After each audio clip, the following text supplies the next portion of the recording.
Video স্যারের কাছে আসছিলাম আজকে কিছু জানার জন্য। আমরা গত 13 তারিখে ভিডিও স্যারকে একটা কমপ্লেন জানিয়েছিলাম। আমরাই বিরোধী পক্ষ টিএমসির তরফ থেকে গত 29/1/2025 তারিখে, যার মেমো নাম্বার হচ্ছে 33/HBP, একটা অফলাইন টেন্ডার হয়েছিল, ম্যানুয়ালি টেন্ডার হয়েছিল, যা সম্পূর্ণ অবৈধ। এবং এই টেন্ডার প্রক্রিয়ায় আমাদেরকে সম্পূর্ণভাবে একদম বঞ্চিত করা হয়েছে। আমাদেরকে কোনো রকম কিছু জানানো হয়নি। কারা করেছে এর মূলে কি আছে? এটা বিজেপি পরিচালিত আমাদের পূর্ত কর্মাধ্যক্ষ, সভাপতি এবং বিদ্যুৎ সাহেব এটার মধ্যে এই প্রক্রিয়া সম্পন্ন করেছেন। ইহা আমাদের কাছে সম্পূর্ণ অবৈধ এবং অবৈধভাবে এই টেন্ডার প্রক্রিয়া করা হয়েছে। কার বিরুদ্ধে? বিজেপি পরিচালিত যে পঞ্চায়েত সমিতি আছে, ওনারাই তো টেন্ডার পরিচালনা করেছেন। এবং এই প্রক্রিয়া যাতে সম্পূর্ণ অবৈধ, এই টেন্ডার যাতে ক্যান্সেল করা হয়, তার জন্য আমরা বিডিও সাহেবের কাছে আমরা লিখিত একটা কমপ্লেন দিয়েছিলাম সম্পূর্ণ মেম্বাররা মিলে।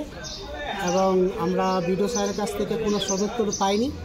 এই পরিপ্রেক্ষিতে আমরা জেলা নেতৃত্বের কাছে এবং জেলা অফিসে ডিএম, এডিএম, এসডিও এবং ডিপিআরডিওতে আমরা কমপ্লেন কপি দিয়ে এসেছি।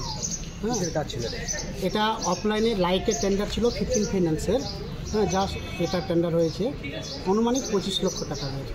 কী চাইছেন এখন আপনারা? আমরা চাইছি এই টেন্ডার প্রক্রিয়া ক্যান্সেল করে সম্পূর্ণভাবে এবং স্বচ্ছতার সাথে যাতে টেন্ডার করা হয় এবং প্রত্যেকটা মেম্বার যাতে কিছু না কিছু কাজ পায়, এটাই আমাদের আবেদন। বলছি, এই যে হবিবপুর একদম বিজেপির ঘাঁটি, একদিকে সাংসদ, একদিকে বিধায়ক, পঞ্চায়েত সমিতির সভাপতি তিনিও বিজেপির, তার জন্য কি এত দুর্নীতি? এখানে তো দুর্নীতির একটা আঁকড়া, বর্তমান বিজেপি পরিচালিত যে পঞ্চায়েত সমিতি আছে, এটা একটা দুর্নীতির একটা আঁকড়া হয়ে পরিণত হয়েছে। এবং আমরা যেহেতু বিরোধী পক্ষ আছি, আমাদেরকে অনেক কিছু কাজে বঞ্চিত করে, আমাদেরকে না জানিয়ে অনেক কিছু কাজ করা হয়। আপনার নাম, পরিচয়? আমার নাম হচ্ছে অজয় গুপ্তা, হবিবপুর পঞ্চায়েত সমিতির সদস্য, তৃণমূল কংগ্রেস।